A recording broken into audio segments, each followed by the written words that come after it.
তোমাদের মঙ্গলের জন্য পাঠিয়েছে। মঙ্গলময়ের মঙ্গল ইচ্ছায় তোমাদের মঙ্গলের জন্য পাঠিয়েছে। তাহলে যেইটুকুনো যা সবার উপরে বকাবকি করি, যেটা তোমরা দেখতে পাও, এটা বুঝতে বুঝতে বোধহয় অনেকটা সময় কেটে যাচ্ছে। বোধহয় বুঝতে বুঝতে অনেকটা সময় কেটে যাচ্ছে। যখন বোঝা যাচ্ছে তখন বোঝা হয়ে গেছে। যখন বোঝা গেল তখন বোঝা চেপে গেছে মাথার উপরে। এ কথার মানেটা কি? তখন তো অনেকটা বয়স এগিয়ে গেছে, শরীরের বোঝা মাথার উপরে চেপেছে, যার জন্য আর আমার কার্যক্ষমতা বিলুপ্ত হয়েছে, সমতা আর থাকে না। বোঝা তখন বোঝা হয়েছে, বোঝা তখন আর নিচে নামাতে পারছি না। পরিস্থিতি তাই। পাশবদ্ধ পশু সমানো ভূতলে চারিদিকে। অনেকে ভাবতে পারে যে সত্যি কি চারিদিকে পশু?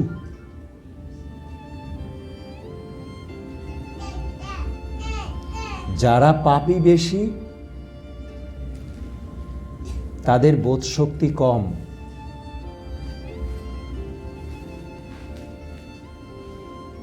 গুরুদেব এই কথাটা লিখেছে খালি তা না। রবীন্দ্রনাথ একটা গানে লিখেছে,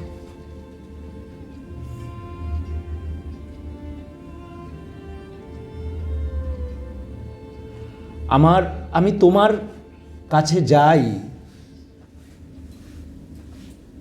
তখন দেখি আমার সব কালি।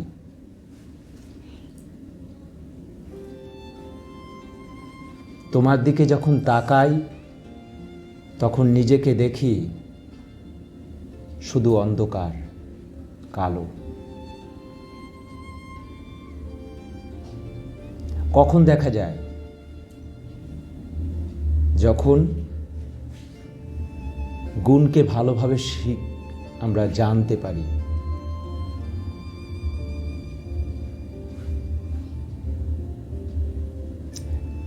একটা ভালো বিষয় এখন শুরু হয়েছে। কারা প্রেরণা যোগায় জানো? আমার সত্য ধর্মে এতদিন ধরে যারা কলুষিত করেছে তারা আমার প্রেরণা যোগায়।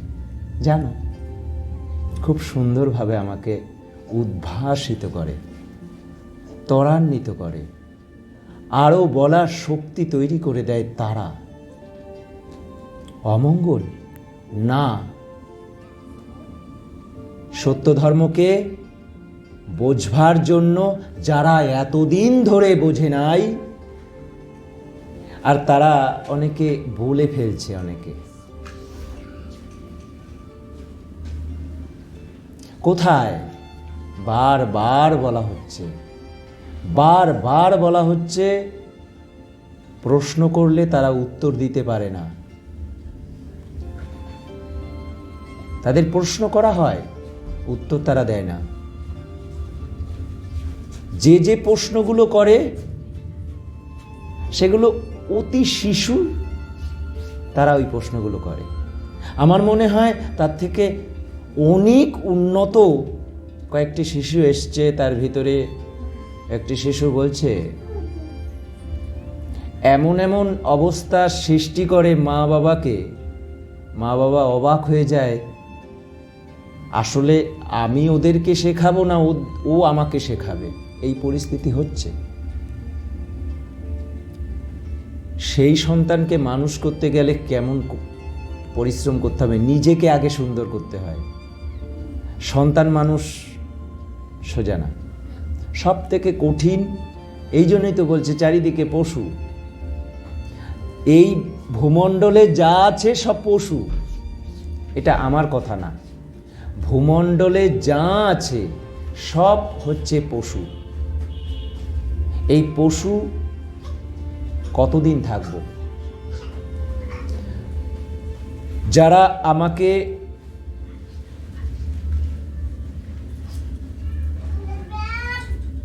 এমন একটি কথা এসছে, নাক টিপলে দুধ বেরোয়, সে আবার কি বলবে?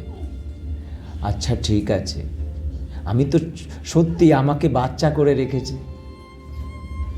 তাই না? তোমরা আবার অনেকে বলো তুমি বুড়ো হয়েও না, ওরাই আমাকে বাচ্চা করে রেখেছে। কেন? আমাকে প্রতি মুহূর্তে তারা সঞ্চালিত করে, জানো? সঞ্চালিত করে, আমাকে ত্বরান্বিত করে, আমাকে তরুণ করবার প্রয়াস তারা।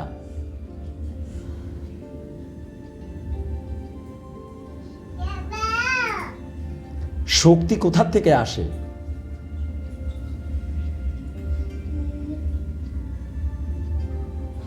তোমার ভিতরে প্রেমের সঞ্চার, তোমার ভেতরে যদি কেউ এমনি তো কোনো কিছুই হয় না, তুমি একটা ছুঁচ দিয়ে দেহে আঘাত করবে, তারপরেই কিন্তু নড়াচড়া শুরু হয়, তাই না?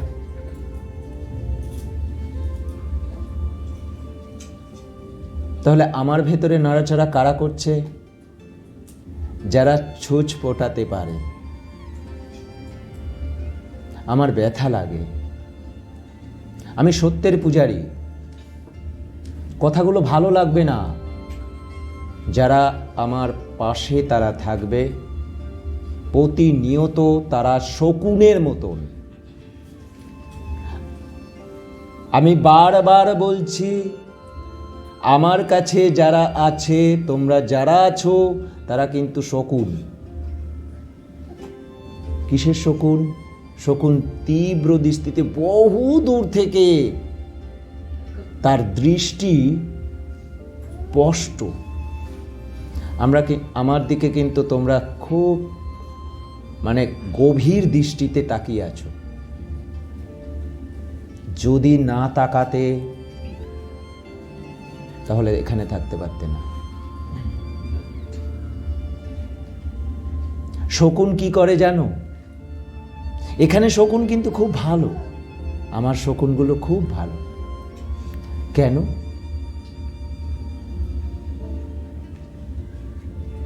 আমাকে সাহায্য করে। আমি আজকে দরিষ্ঠ সহিত বলছি, সত্য ধর্মের যে যে সিদ্ধিগুলো আছে, আমার জীবদ্দশায় তারা সে সিদ্ধিগুলো সব প্রত্যক্ষ করে যাবে সোশ্যাল মিডিয়াতে। আমি প্রমাণ রেখে যাব সব কিছু। এসছি কাজ করতে, আমাকে রেখেছে পরমপিতা গুরুদেব রেখেছে। যারা বিশ্বাস করে না তাদের কিছু করার নেই। এখানে যারা যারা আছে আমার পাশে, যারা যারা থাকবে, তাদের একটা কাজ করতে হবে, পরিশ্রম করতে হবে। আমার কাছে বিনা পরিশ্রমে আমার কাছে কেউ থাকতে পারবে না, অসম্ভব। তোমরা এতদিনে বুঝেছো তো না? আর যারা প্রথম আসবে তাদের মনে হবে পরিশ্রম, আর যারা বহুদিন থেকে যাবে তাদের আনন্দদায়ক হয়ে যাবে। পরিশ্রম আর পরিশ্রম থাকবে না, আমি প্রমাণ করে দেব। তাই তো আমাদের উৎসব বেশি দিন ধরে হওয়ার চেষ্টা সব সময় থাকে। আমরা উপাসনা খাই, উপাসনা স্নান করি, উপাসনা উপভোগ করি, উপাসনা ঘুমাই। এই কথাগুলো কেন বলছি? আচ্ছা, উপাসনা কখন ঘুমায়? আমরা উপাসনা ঘুমাই মানে কি? মানে ঘুমের ঘোরে উপাসনা করি। যখন এই পর্যায়ে যাবে,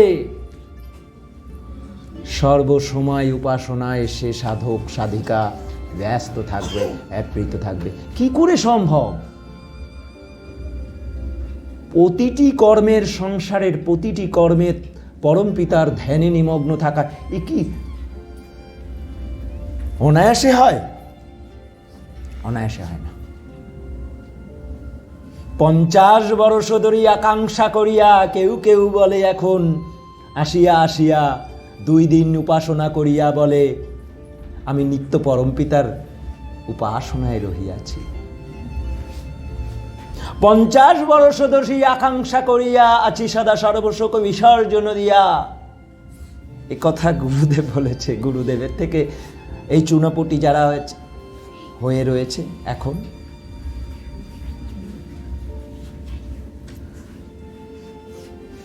আমি বললাম না, আমি এখানে যখনই উঠব তখন যন্ত্রণার পাত্র হয়ে উঠব। যারা সাধক সাধিকা প্রকৃত সত্যকে ভালোবাসে তারা আমার এই যন্ত্রণা তাদের খুব ভালো লাগবে। আর যারা পাপ বিষে জ্বলে জ্বলে মরছে, যারা নরকে প্রতি মুহূর্তে থাকার জন্য ব্যস্ত, তাহাদের যন্ত্রণা হয়, তাদের যন্ত্রণা হবে। এ কিছু করার নেই। আমি উঠলেই, আমার মুখটা দেখলেই তাদের যন্ত্রণা হবে। আর আমি এমন একটি জায়গা তৈরি করে রেখেছি, আমার কাছে যারা যারা প্রথম আসবে তারা বিরক্তি প্রকাশ হবে তাদের। এ কিছু করার নেই, আমাকে দেখতে ভালো না তো, আমি নিজেকে ওইভাবেই তৈরি করেছি। একদিন একজন, আমার কথা কিন্তু সত্য, একদিন একজন এসে বলছে, ভেকধারী একজন, মানে লাল ড্রেস ফেস পরে আমার বাড়িতে এসেছিল একজন,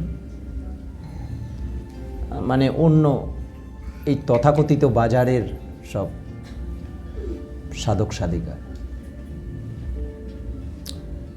তো এসে বলছে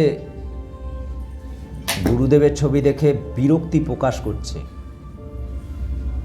গুরুদেবের ছবি দেখে বিরক্তি প্রকাশ করছে। উন্নত মহাপুরুষের গোপ থাকে নাকি? উনি যা যা বলেছে তাই বলছি। উন্নত মহাপুরুষের রোগা বগড়া থাকে নাকি? উন্নত মহাপুরুষ দেখতে এত বাজে?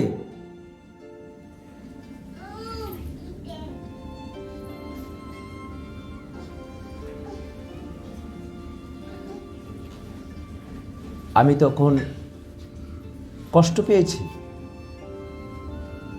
এটা বোধহয় সবার কষ্ট লাগবে যারা শুনবে এই কথাটা। আর শুন, আমি শুনেছি। আমার বাড়িতে এসে ওই ভদ্রলোক বলেছে, আর তাকে ভদ্রলোক বলছি কেন?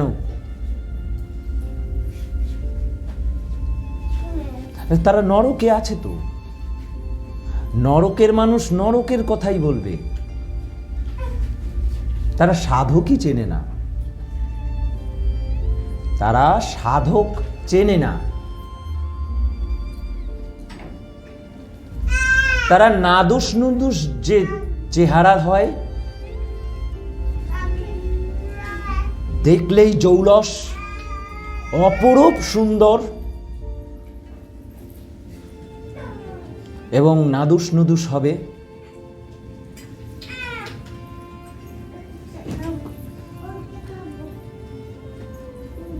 সেই বোধহয় সাধক। সত্য ধর্মে যে নাদুস নুদুস সাধক জানবে, বুঝে নাও আমি কি বলতে চাচ্ছি। সত্য ধর্মে যে নাদুস নুদুস, আর সত্য ধর্মে কাম ক্রোধ হীনতা,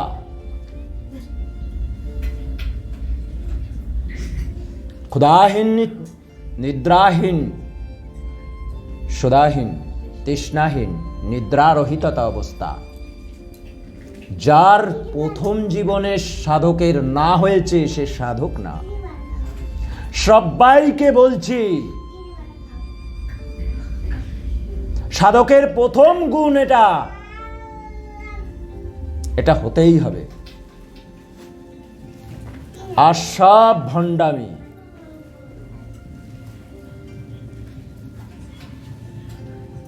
সব কটা ভণ্ডামি।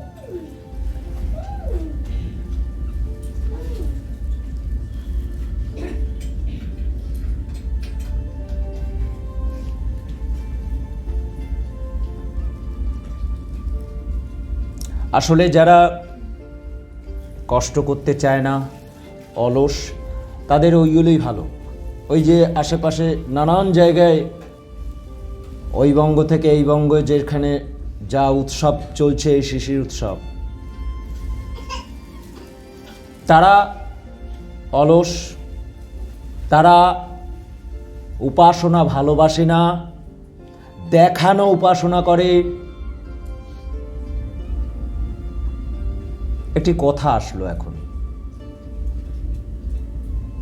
আমি তো সবই সোশ্যাল মিডিয়াতে ছাড়ি, এখন দেখে দেখে সবাই ছাড়ছে, আমাকে প্রথম গালাগালি দিয়েছে।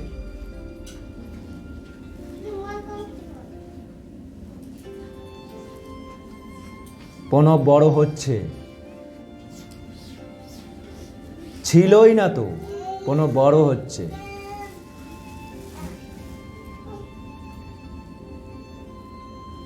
বুঝতে হবেই, প্রতিটি বাড়িতে উপাসনা না করলে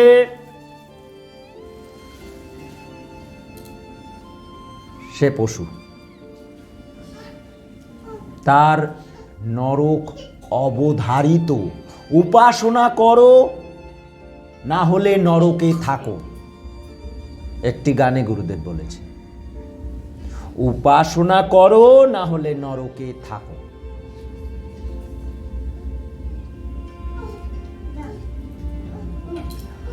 বললাম তো, যে যত বড়ই কর্মঠ হোক, যত বড়ই কাজ, যে এমনই কাজ হোক, আমি তাকে দিয়ে উপাসনা করিয়ে দেব, আসুক। অনেকবার বলেছি, আমার কাছে আসতে সকলেই ভয় পায়। যারা যারা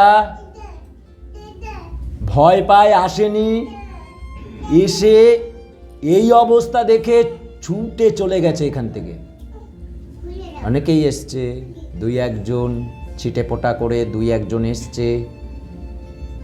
আমি তাদের যদি কথা বলি, মুখ দেখাতে পারবে না তারা।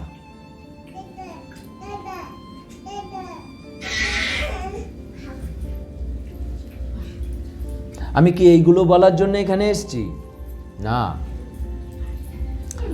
আগে সত্য ধর্মকে পরিষ্কার করার অঙ্গীকারবদ্ধ নিয়ে এসেছি। আমি সত্য ধর্ম পরিষ্কারও করছি, সত্য ধর্ম প্রচারের কাজ করব। আমি যে যে কথাগুলো বলছি, কদিন আগেই বলেছি, মাত্র গত উৎসবে।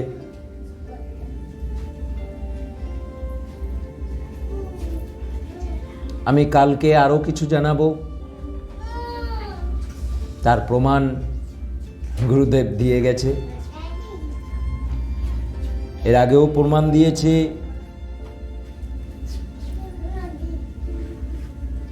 চারিদিকে যা বাজারে নরকের ঢিপি বানিয়ে রেখেছে, যাদেরকে অর্চনা করে পরমপিতা সাজিয়ে রেখেছে, তারা একজনও সত্যধর্মী হতে পারে নাই। তাদের থেকে দুই একটি একত্বপ্রাপ্ত সাধক এসে একত্ব লাভ করেছে, সত্য ধর্ম লাভ করতে পেরেছে।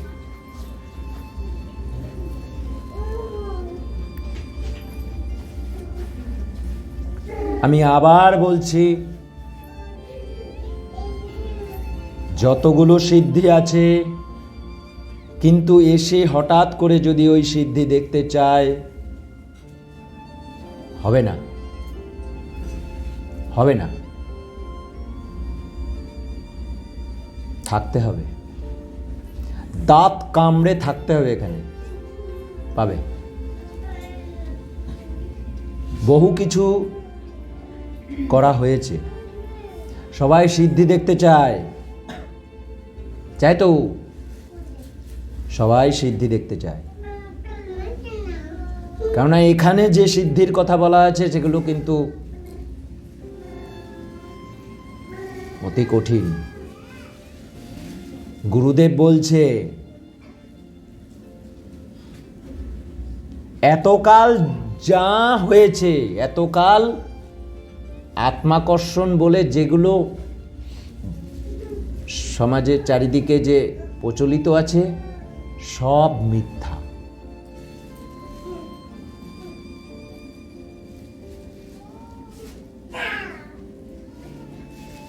মহাত্মার নিবারণ মাতাজি তিনি সারা জীবনেও তেমন কিছু আত্মাকর্ষণ করেননি।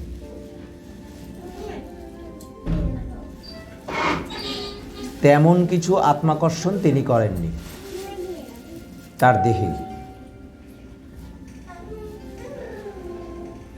এই যে আত্মাকর্ষণ তিনি করেননি, তাহলে কি আত্মাকর্ষণ তিনি জানেন না? পঞ্চম পরিচ্ছেদ পড়ে দেখলে বোঝা যাবে। এখানে কিছু আমি তার ওখানে প্রশ্ন করেছি, আমি উত্তর দেইনি, উত্তর কিন্তু ওটাতেই আছে। আমি বলেছি বলবো না, বলবো না, এখনো বলছি বলবো না।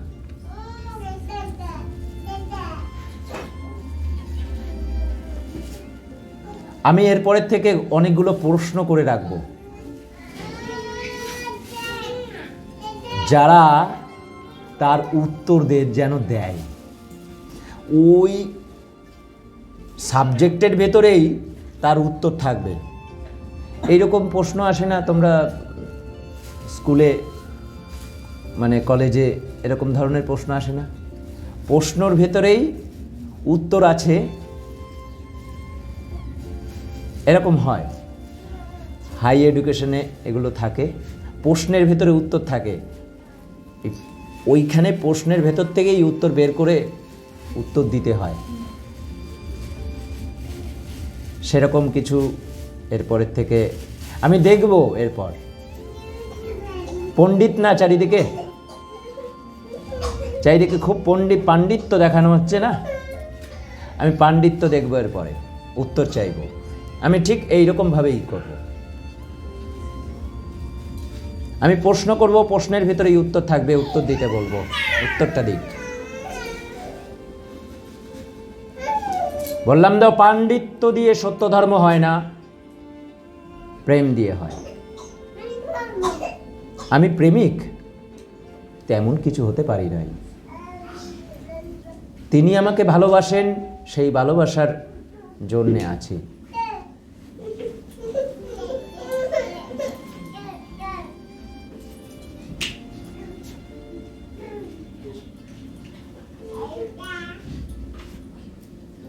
তিনি বলছি না, তিনি আমার শিরে আছেন, মানে গুরুদেব।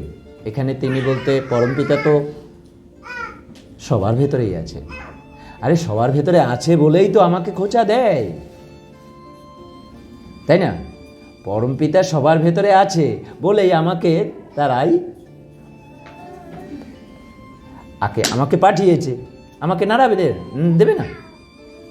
নাই তো ইট কাঠ পাথরের মতন হয়ে যাবো, তাই না? তাদের ভিতরে পরমপিতা আছে, দেখি না তুমি, তোমাকে পাঠিয়েছি, এবার যন্ত্রণা তোমাকে দেব। কোথায় আছে গানটা? যদি কোমল তুলিতে বাসনা করো হচিতে, তাহলে কণ্টক জ্বালা সইতে যেন পারো। যদি পারো কণ্টক জ্বালা সহিতে। তিনি আমাকে দিয়েছেন, এখানে এই দায়িত্ব দিয়েছেন, তিনি আদিষ্ট করেছেন, তিনি দায়িত্ব দিয়েছেন, তিনি কণ্টক জ্বালা দেবেন না। এটা কি করে হয়? আমার জন্য সাজিয়ে রেখেছিল এত কলুষিত সত্য ধর্ম, কণ্টক জ্বালা দেওয়ার জন্য। এই কণ্টক জ্বালা কি আমি একা একা পাচ্ছি নাকি? না, যারা যারা আদিষ্ট হয়ে আসবে তারা ওই কণ্টক জ্বালা সইতে হবেই হবে।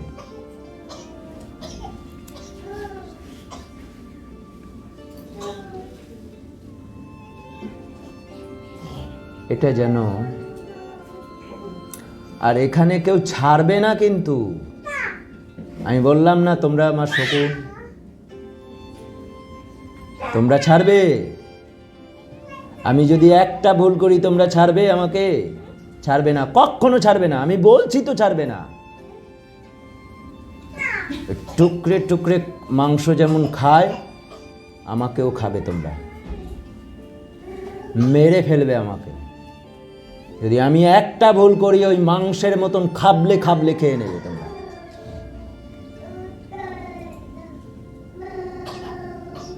কষ্ট পেও না, তোমাদের শকুন বললাম বলে।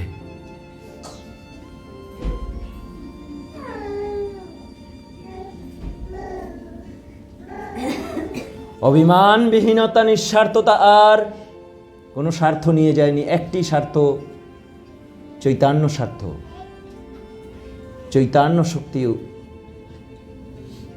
উর্বরতা করার জন্য। যে যারা যারা প্রশ্ন করেনি, গুরুদেবের চরণ কোমল পেয়ে খালি গুরুদেবের থেকে তাকিয়ে আছে, কিচ্ছু চায়নি, সে একত্ব পেয়েছে। কিচ্ছু চাইনি, খালি চেয়েছে আত্মমঙ্গল সাধিত। আর কিচ্ছু চাই না, আমার ধন চাই না, রত্ন চাই না, কিচ্ছু চাই না, আমার অসুখ যা আছে তাই থাক, আমাকে অসুখ ভালো করতে হবে না, আমার ছেলে মরে যাচ্ছে, আমার ছেলেকে দেখতে হবে না, বাঁচাতে হবে না। মহাত্মা নিবারণ জলজ্যান্ত উদাহরণ। প্রার্থনা করেনি গুরুদেবের কাছে।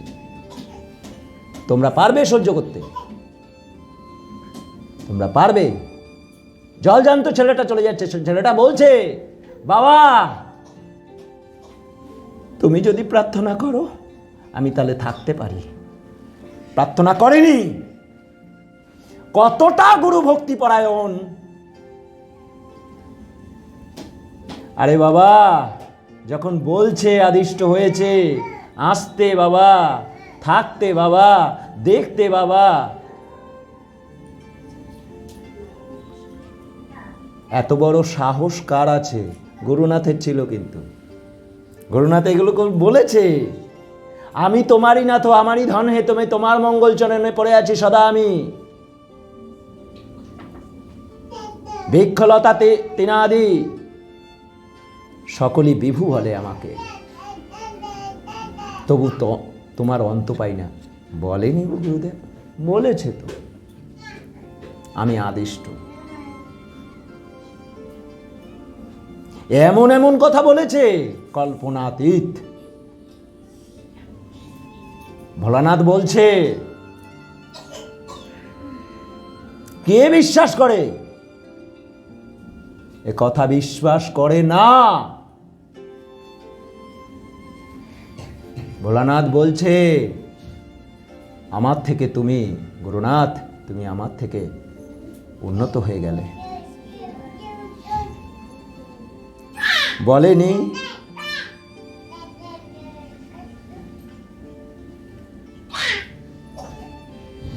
বলেনি আমি আদিষ্ট? স্বঘোষিত না?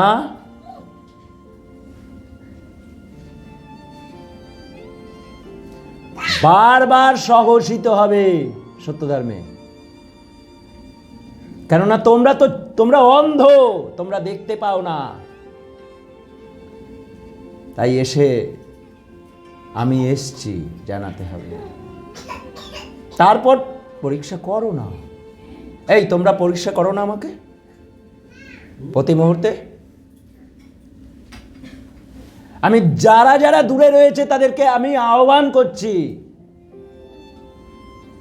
তারা যেন আসে, থাকে, 4-5 বছর থাকে, নিত্য প্রতি মুহূর্তে আমাকে যন্ত্রণা দেয়, যেন 24 ঘন্টা আমি সজাগ আছি কিনা প্রত্যক্ষ করুক তারা। আমি চাইছি এভাবে। দেখব কার বুকের পাটা আছে। আমিও দেখব, আমি আছি। বললাম না, যা যা সামনে করব তা নকল করতেই হবে সবাইকে, বলে আমি সমাপ্ত করছি।